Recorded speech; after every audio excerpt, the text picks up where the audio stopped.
ناس كتير بتتكلم عن الطقس في البرازيل. يعني سان باولو هي الولاية الوحيدة اللي الطقس فيها متغير يومي. يعني ممكن الصبح تكون حر، الظهر تكون ساقعة، بالليل تكون مطرة. الولاية الوحيدة اللي هي بتشوف صورة السنة كلها في يوم واحد. تمام.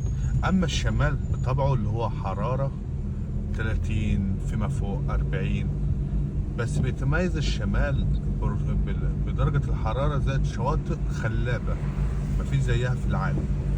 الجنوب يعني ساقعة ومعتدل طول السنة. يعني في الجو الشتاء في الجنوب بيبقى شتاء.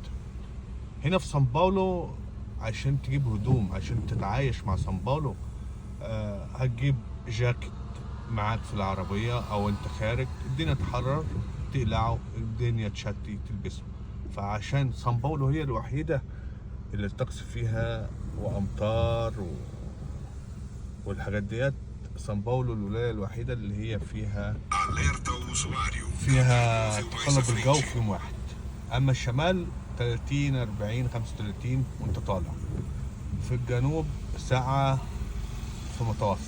سان باولو هي الوحيدة اللي متغيرة في اليوم الواحد. ده أحوال الطقس هنا. عالم السفر، خدمات لوجستية معتمدة، دعوات لزيارة البرازيل، استقبال في المطار. معكم عالم السفر.